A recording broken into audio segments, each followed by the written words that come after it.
Greetings. Hope this finds you well. So I thought it'd be kind of interesting to go back and look at the interview Jimmy Dore did with Cornel West. I haven't watched the whole thing, just clips of it before that didn't make Jimmy Dore come out in a very good light, in my opinion. So it'd be interesting just to get some further context and see what the rest of the interview looked like, and critique Dore and West when and if it comes up. Probably make two parts to this because the interview is 45 minutes, and yeah, it'll just be a long video. So let's check it out.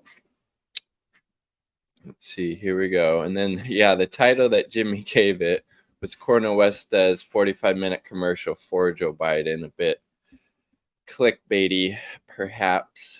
Beautiful sign saluting him. And beside Richard Pryor, he's got to be one of the greatest comic Talking about George Carlin. genius of the last 50 years, my brother. Well, I certainly wish he was still alive right now, because I know he would see through all the propaganda that we've been living through, at least since 2015. But I want to just, before we start, I wanted to... Since 2015, I think America is the most heavily propagandized country in the world, and that started way before 2015, Mr. Dore.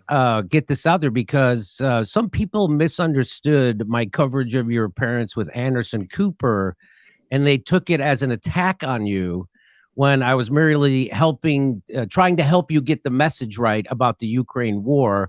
Because as a radical, part of your job is to educate people on what's actually happening, and you have to be crystal clear in explaining it to people, especially about what's happening in Ukraine. So people took that as me trying to attack. Not familiar with what his comments were regarding West going on Anderson Cooper. Not sure what that is. Let me know down below what. And also, I think the thing with Dore is, if you're trying to give criticism or feedback to somebody you're cordial with, somebody you're on good terms with, present it in a way that they're more likely to be receptive to it, right? It's different if you're having a debate with somebody you despise, you don't like them or whatever, but they seem to have had a decent relationship. So I think the way that Dore gives feedback to West isn't very helpful, and kind of seems somewhat condescending and paternalistic, frankly. And might be why he's not super receptive to it if it's given that way. I was doing it more as a coach, trying to help you and get it right. And that's what I'm going to be doing in this interview also, because I was thrilled to hear that you're running third party. You got more courage than I do to do it. You're a better man than me. And so I mean, right about those two parts. Appreciate you doing it, because you're getting the message out there about the Ukraine war, about the two-party duopoly. This is really important. And I was starting off pretty conciliatory. That's nice. So if I just want to tell people, so if it seems like I'm being critical of Cornel West from here going forward to the election, what it is going to be is me trying to help make his message even better than it is, because I think it's really important that his message get out there. That's what this is about. So anyway, I just wanted to clear that up. Oh, sure. I think the important thing always is, brother, that we the anthem of Black folk is lift every voice, not lift every echo. You got a voice, I've got a voice. Our voices overlap. Our voices can have tension. Our voices can conflict. We can learn from one another. We proceed. We've got a similar critique of the predatory capitalist society. We've got similar critique of a whole host of issues, and certain things we disagree with. Well, I wouldn't say predatory capitalist society. I would just say capitalist society, because all capitalism is predatory by its nature, right? It's designed to generate profits and could care fuck all about people or the broader, ecosystem. Understandable too. I'm learning from you, you learning from me. But it's the respect more than anything else that's crucial here. And I think I appreciate you starting off with that. I feel like later in the interview that respect seems to deteriorate, particularly Dore towards West, at least in the clips I've seen. Kind of a reflection, my brother. Very much so. So Now, people make a big deal out of the fact that you endorsed Joe Biden in 2020, and now you're running against him. And the reason you, well, what was the reason you endorsed him in 2020, and what has changed since? Yeah, one, I was thoroughly convinced that Good we needed an question. anti-fascist coalition, and that included the kind of milquetoast warmongering Yeah, well, hold on, I'll let him finish. neoliberals like Biden. And now it's fairly clear Biden had 4 years. He had 4 years to steal the thunder from any kind of Trump challenge. 4 years to try to speak to the needs of poor and working people. 4 years to try to cut back on the military adventurism. That's been characteristic of his whole career. And it's clear to me now that if the only opposition to the escalating neo-fascism in the country is going to be Biden, Biden, Biden, or Biden-like, then the fascism's coming anyway. We're going to have alternative vision, alternative institutions, alternative infrastructures that has an alternative passion. And so if all we can do is produce democratic administrations that are caretakers, postponers of the Trump or Trump-like candidates, then the fascism's coming anyway. The only way you really get at the roots of fascism is to break from the corporate duopoly, to show how the two-party system is an impediment for the unleashing not only of American democracy, but also trying to dismantle the empire in terms of the 800 military units around the world and the military budget taking 57 cents for every dollar. That wasn't I didn't care for that response from Dr. West there. I mean, he just talked about in that response Joe Biden's military adventurism for his, 4 decades that he's been in public office. You have to be pretty naive to think that once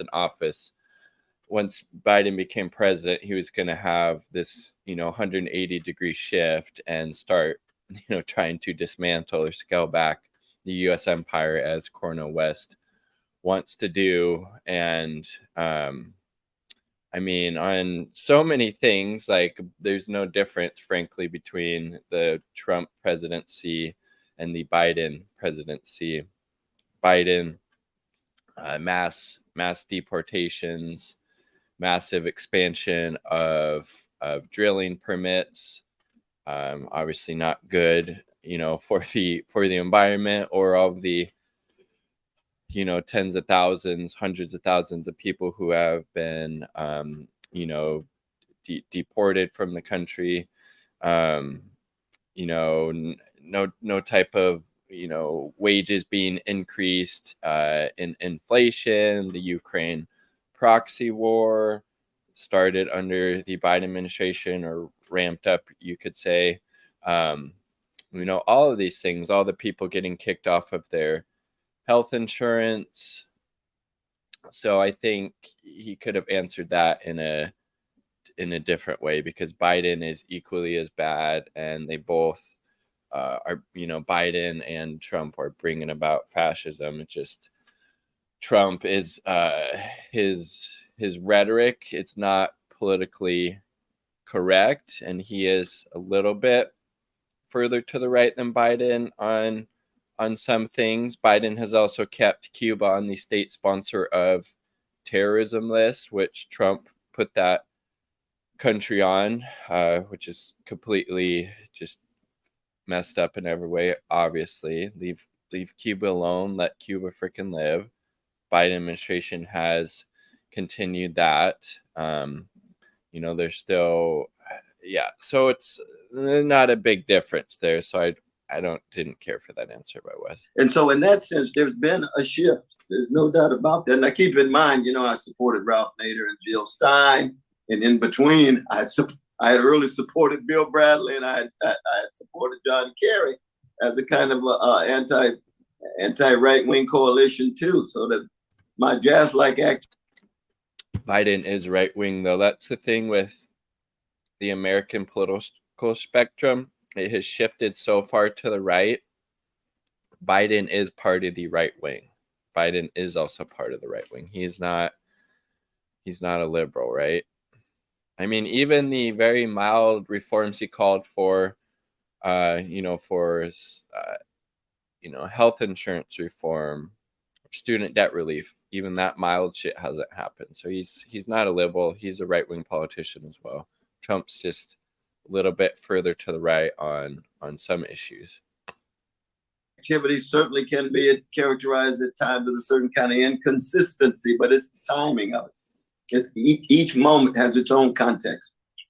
So now our friend Nick Cruz says that many climate activists have no idea how much they destroyed all their credibility by endorsing and supporting Joe Biden, the Nord Stream pipeline bomber, and the largest eco-terrorist in modern human history for president. Another good example of environmental disasters happening under Biden. Why should anyone take climate or environmental issues seriously when you obviously do not? Now, what do you say back to that kind of critique that by endorsing him, you lose your credibility?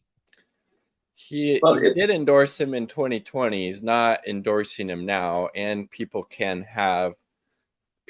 politically evolve. I supported Obama back in 2008. And then I saw, it was just all smoke and mirrors with Obama. He was just another establishment politician willing to do the bidding of, the capitalist class, all those, bailouts after the financial collapse of 2008, 2009, where so many people lost their houses.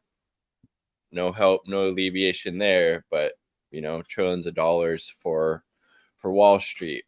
So people can politically evolve. I've quite a bit further to the left now than I was then. And, Cornel has politically evolved as well since 2020, even though his assessment in 2020, I think, was a bit naive, perhaps, but he seems to have learned from that, which is a good thing. It becomes, I think, I've been on my dear brother's show a number of times, and I think there's always a certain force in the argument of trying to be consistently third party across the board, having no relation whatsoever to the bourgeois politicians.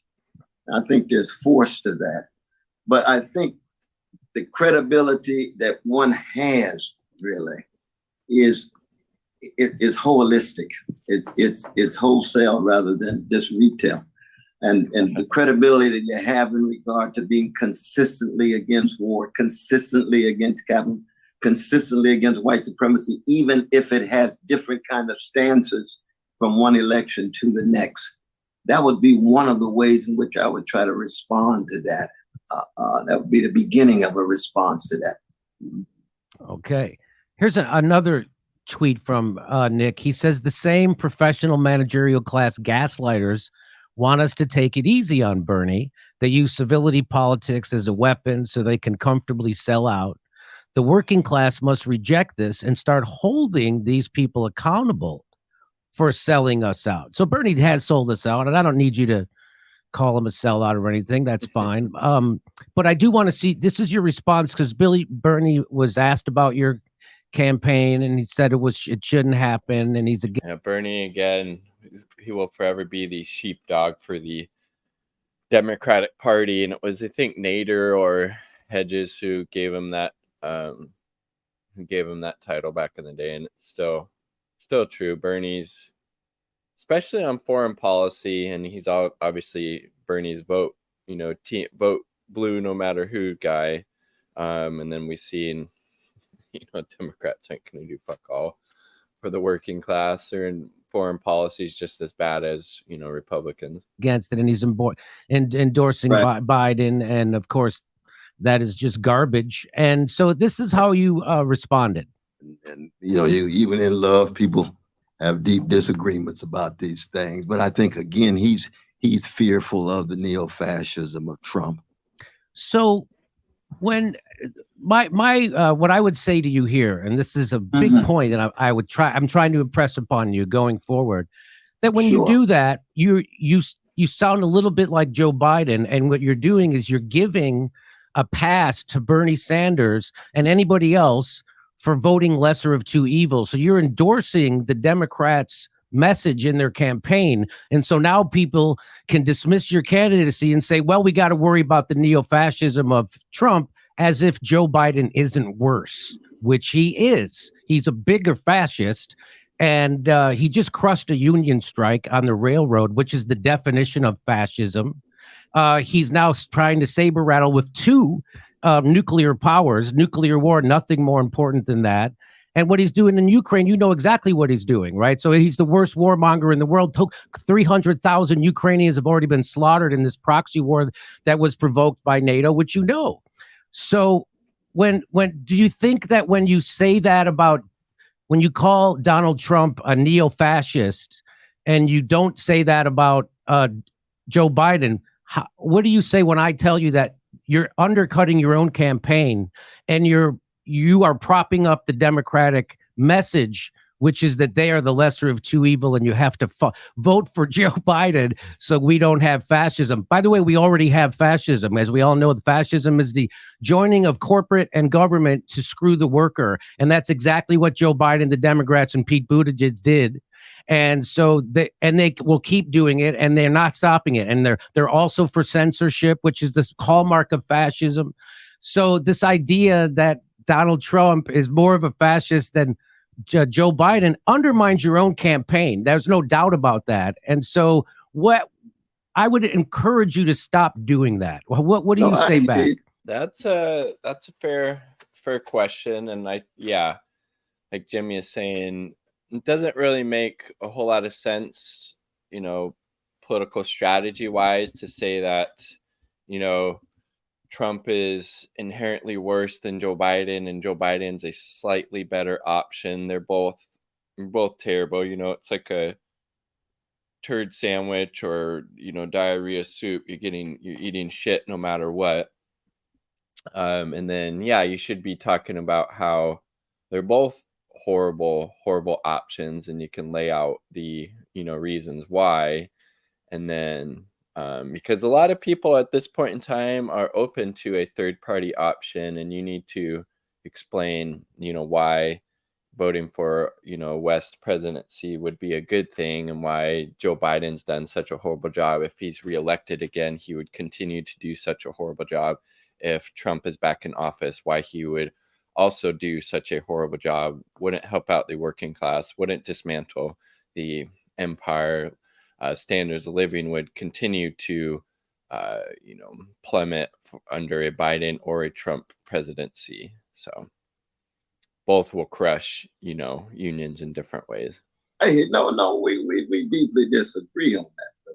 I don't think, and this is what I disagree with Nick too, that, and I appreciate your advice here, cast in a respectful way, but we do, and I disagree with Brother Nick on this too, that I just got back from Mississippi. You know that. With the Jenkins and Parkins, the two brothers brutalized by the police. There at the church, the Klan still running wild, not just with votes, but terrorizing Black folk. The Goon Squad finally got caught by the two lawyers, Brother Malik and Brother Trent. Now, what does that mean? That means that when you talk about fascism, you're talking not just about the rule of big money, not just the rule of big military, not just the rule of corporate power, so that it's oligarchic in essence, but you're also talking about dictatorial rule, no elections, the elimination of dissident voices, and then the scapegoating of the most vulnerable, which it could be immigrants, it could be workers, it could be Black people, Jews, Arabs, and so forth. See, with under Biden, what you have is a fascist dimension domestically, especially against Black folk and others. You and I, the very fact that we're having this dialogue without being eliminated overnight, a fascist regime could completely call into question with the use of arbitrary power. That's what happens in the mass incarceration regime vis-a-vis poor Black people and others, right? So that is the fascist dimension. Similarly, so in terms of military. Going on under Biden, that was going on under Trump. Again, the U.S. claims to be the land of the free, yet we incarcerate more people than anywhere in the world. U.S. imperialism, the highest form, highest stage of capitalism, as Lenin said, will continue under Biden or under Trump, right? While everybody is really, the working class, I should say, is really suffering here, not to mention all of the harm that the U.S. empire perpetrates, in all those countries all around the world, those 800 military bases that they have. Socialism abroad, so that there's fascist elements, my brother, there's fascist dimensions. But with Trump, when you have calling into question transfer of power and so forth, that is not the same thing. And so that doesn't undermine my campaign at all. The campaign's about truth. 100% undermines your campaign. 100%. You're shooting yourself right in the dick before you even start. So that's just bad. You're getting bad advice. I don't know who's advising you, but they're giving you horrible advice. January. I think Jimmy didn't need to pile on and double down there. He gave Wes the feedback that he didn't think that was a good idea. It was not helping his campaign, wasn't, effective messaging. Just leave it at that. You don't need to tell him, that you're shooting yourself in the dick at that point. Just move on to the next question to say, we'll agree to disagree. Now let's talk about this. You don't need to be so combative. I don't think you gave him the feedback. He listened. He took it. He understood it. Just move on. Free man. I'm a free man, brother. So January. But I want to hear your argument. I want to hear your argument as to how Biden is more fascist than Trump. Just lay it out right quick. Well, I'll tell you right now, the reason why the deep state Russiagated Trump was because he wouldn't bomb enough to calm them down. So he wouldn't do enough bombing. The reason they impeached him because he wouldn't ship arms to Nazis in Ukraine, and he was against that. So that's are you defending Trump as somehow being a person who is? I don't understand. I don't stand your argument at this point, though, man. What are we talking about? Okay, so there's. I want to understand what the content of your argument is, because one can, in fact, bring critique to bear on the system as a whole with the two corporate wings, but somehow, what do you say to trans, engaged, and lesbian brothers and sisters in terms of their rights? So that's again. Joe Biden is responsible for the mass incarceration, not Donald Trump. Who is more responsible for black and brown people being locked up and America being the largest penal colony in the world? Is it Donald Trump or would it be Joe Biden? By the way, this conversation is a loser for your campaign. Sitting here trying to make the argument. It could be a loser for you too, though. Trying to make the argument. You trying to make the case that somehow the Democrats are more fascist than the Republicans. The fascism cuts across the board. But that's not how you say it. That's what you should say. Yeah, the fascism, that was really good what Wes just said there. The fascism cuts across the board. They're both fascist parties. And like Wes was pointing out, the Republican Party does have more xenophobia. They are anti-trans, anti-LGBTQ, while the Democrats, at least, nationally, will say they, stand for women's rights, and LGBTQ folks, but more often than not, they'll just use that as a political bargaining chip. Say, well, we have to get elected again so we can pass this legislation that we actually have no plans on or in passing or supporting once we get elected, just like how they could have codified, reproductive access to reproductive, health services for decades. Under Obama, supermajority could have codified it into law then, and then we weren't having this fucking reactionary Supreme Court, overturning Roe v. Wade. So there are differences in degrees, but as far as messaging goes, Dore to a certain extent does have a point. But as Wes is saying, you can't just completely leave out talking about these vulnerable and marginalized groups who are the most oppressed elements of the working class that Jimmy Dore is always talking about, because deeply intertwined, race and class, LGBTQ folks facing, you know, discrimination in the workplace, in the public, through these different institutions, etc. Right? And if you're so there's there's both things that could, you know, change. No, you say it's only Donald Trump. You don't say it cuts across the board. You call Joe Biden milquetoast, and you call Donald Trump a fascist. So you're not saying Joe Biden is a fascist, really? I said there's fascist dimensions to the Biden project. You're absolutely right. It's but like you're campaigning for Joe Biden almost when you're doing this. That's what it sounds like. Ridiculous. That's ridiculous. But that's what I'm not saying you are doing that. I'm saying that's what it sounds like. What it sounds like to you. That's what it sounds like to you. And you got a right to be wrong. You got a right to be right. It sounds like to you. But it doesn't sound like that to a whole host of others at all, though, brother. Not at all. All right. Again, I'm saying this out of love for you because I do have deep love for you. I have deep respect for you. And we agree on almost everything except the message of your campaign, right? That's the only thing. I would hope it would become even more focal. Let me just put it this way. But are you suggesting that the message should be that Biden is a greater fascist than Trump?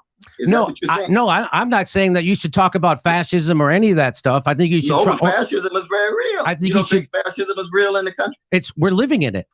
We're living in fascism. But I'm talking about escalating in terms of intensity. You know, it has since Biden became president. It certainly has escalated in intensity. They've censored everybody. They've crushed unions. They've started another war, and now they're saber rattling with 2 nuclear powers. I don't know how I don't know how worse it could get. And by the way, he still hasn't let people out of prison. He still hasn't given student loan. He's still denying us health care. He's an enemy of the worker and a tool of military industrial. Yep, just like they both are. So I mean, unless you support more repression of working people here, particularly the most vulnerable and marginalized among us, and then abroad as well, like you're wasting your vote voting for Biden or for Trump. Complex in Wall Street. There's no bigger fascist in the country than Joe Biden. The reason why black and brown people are locked up again isn't because of Trump. It's because of brother Biden. And Joe Biden is proud of that. He brags about that. He brags about the crime bill, and he will never. Maybe he has in the past. I haven't heard anything recently. So yeah. Apologize for. So I'm just letting you know that I really want your campaign to pick up traction. This is the opposite way to do it. Who's ever advising you sounds like an infiltrator. But why do you keep saying advise me? I'm thinking for myself, brother. I'm a free I don't mean to insult man. you. That's not just a question of advising. Okay. I don't ask who's advising you. You think for yourself. You're a free man too, aren't you? You're right. You're right. Okay. I was trying to put it in a nice way. I use that kind of language, my brother. You want to be respectful. I'm trying to be respectful. That was my. I appreciate it. Okay. I know it look like it's hard sometimes, but I appreciate it. But we just have disagreements on these things. Again, if I undermine the campaign for you, then you're free to have your own view and vision. Okay. And people are free to listen. Okay. To you this makes me interested too. Maybe I will go back at one point and see if on Dore's YouTube page, the interview you did with RFK was there. Just at least from the clip I've seen, it seemed like he went about it with much more of a soft touch with kid gloves. But and Dore could perhaps be doing this out of genuine interest of, you know, trying to give Cornel the best chance of succeeding. That is possible, but again, I think how you deliver criticism and feedback is really important, especially when Dore, you know, claims, you know, to have love for Dr. West and to care about him and his campaign. The way you deliver a message and critique and have dialogue will impact how that is received, right? Persuaded or not. And okay. I've got mine. I'm listening for your insight. Absolutely right. No doubt about that. So let me just say this. So the point of running a third-party campaign is to offer an alternative to the 2 major parties, to bring together disaffected members of those parties, along with independents and others who feel alienated from the political system as it exists. And the best way to do this is by running on economic issues that unite us, but which neither major party is willing to. Yeah, this is one of the clips I heard before where it gets, Dore just, he's doesn't understand race and class and how these things are entangled, deeply entangled. To address, because they're both beholden to the same powerful corporate interests. The Democratic Party long ago abandoned the working class in favor of beating the drum on cultural issues, and now that's all the Democrats have to run on. So if voters are looking for a party running on trans rights and calling Donald Trump and his supporters white supremacists, they can already vote for Democrats. The role of a third party is to focus not on the identity politics that divide us, but on core economic issues that unite us along class lines, like Christian Smalls did at Staten Island. Do you think he led with LGBTQ trans rights and white supremacy, or do you think he organized along class lines? That's what we have to do. You have to organize, meet people where they are. So what is your plan to organize along class lines, or are you going to keep talking about white supremacy and all those identity politics, which are there, not from the ground up, from the top down, to make sure we stay divided? What is your plan to organize along class lines? Well, I appreciate again the clarity and candor of what you have to say. We have profound disagreements, brother. When I organize around white supremacy, I'm not making some utilitarian calculation. I'm speaking as a black man who comes out of a tradition that's been terrorized and traumatized by white elites. And that does not in any way mean it takes me away from class issue. Class issues are crucial. Can walk and chew gum at the same time, as West is pointing out. Class issues are fundamental, but it doesn't mean that I'm putting up with white supremacy. One of the problems is that you get too many folk who want to talk class, and can't say a mumbling word about white supremacy, police brutality. Can't say a mumbling word hardly. Or when they do say it, you call it identity politics as if it's not connected to class. I'm hitting these head on. I'm standing with the workers. Race and class are deeply intertwined, and Dore always, again, talks about promoting the interest of the working class here in the United States. But you can't, the most vulnerable elements of the working class are people of color, are LGBTQ folks who are facing political persecution on a national and a state and a local level. And this country, again, was founded on and still is propping up white supremacy in so many ways. And that historical and current reality of these different groups facing oppression just can't be swept under the rug.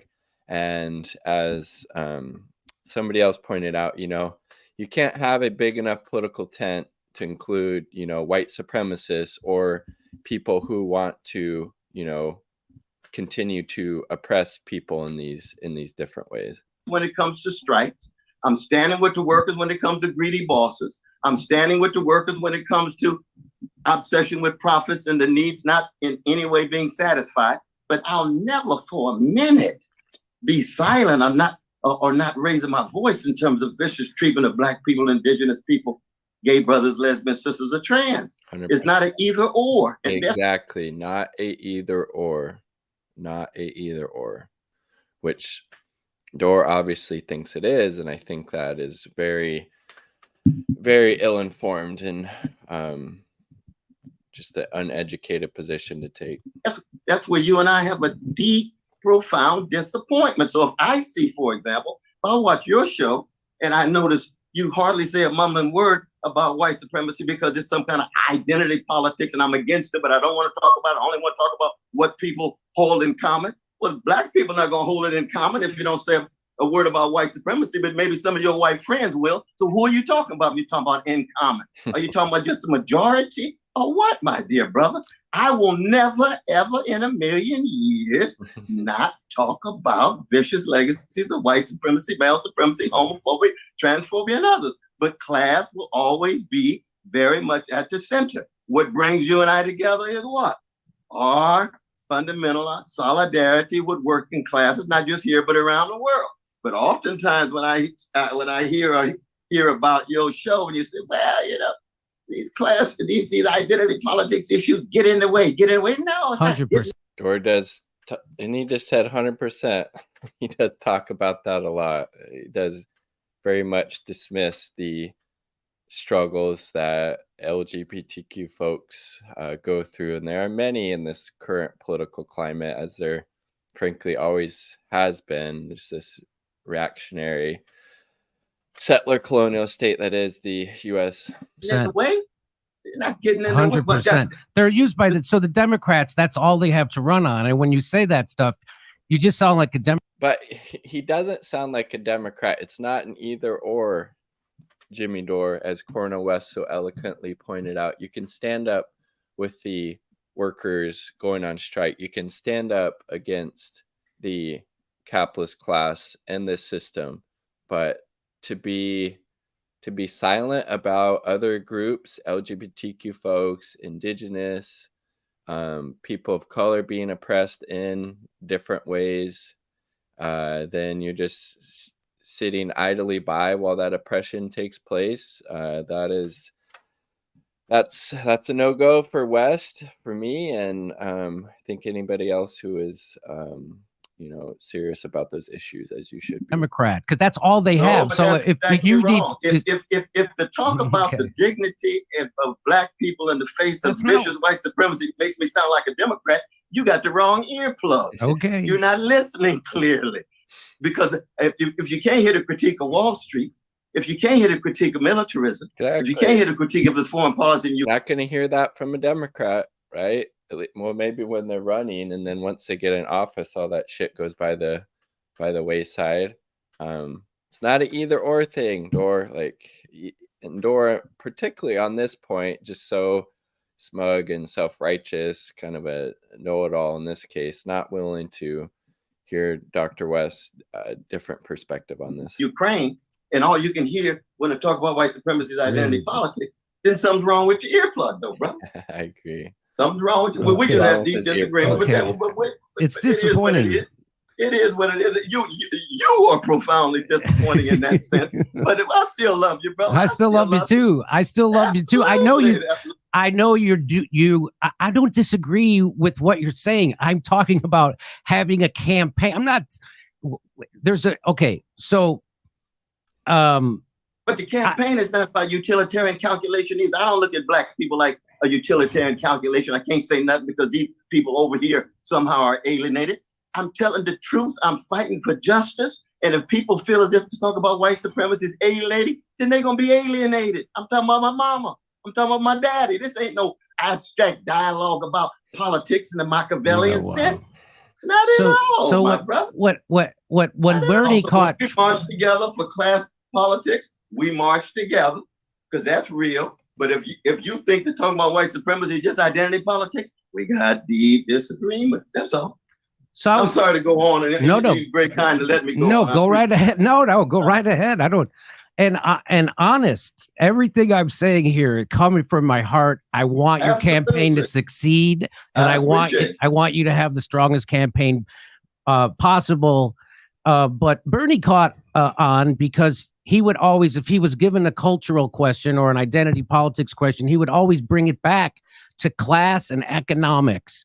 And it doesn't, well, here I was talking to one of Bernie's campaign managers, and this is what he said. Yes, I personally agree white supremacy is one of the causes.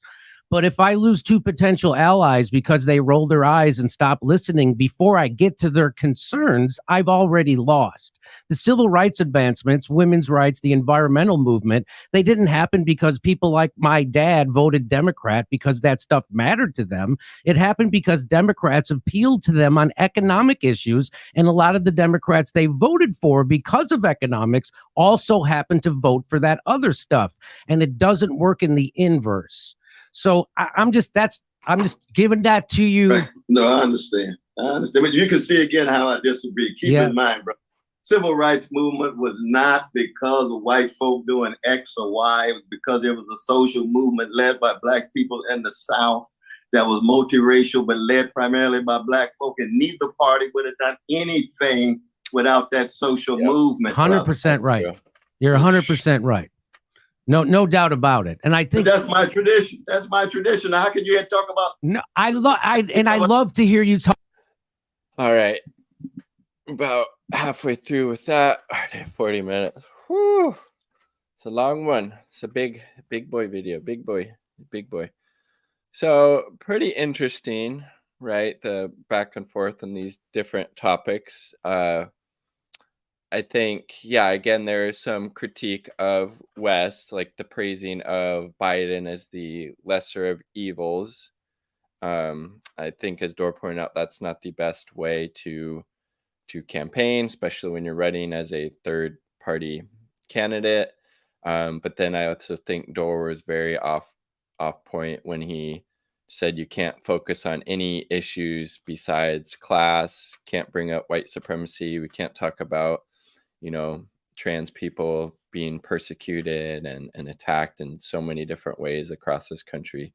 Can't talk about that. It's all class, class, class. I think that's very mistaken and doesn't really understand the historical and kind of current context that we live in.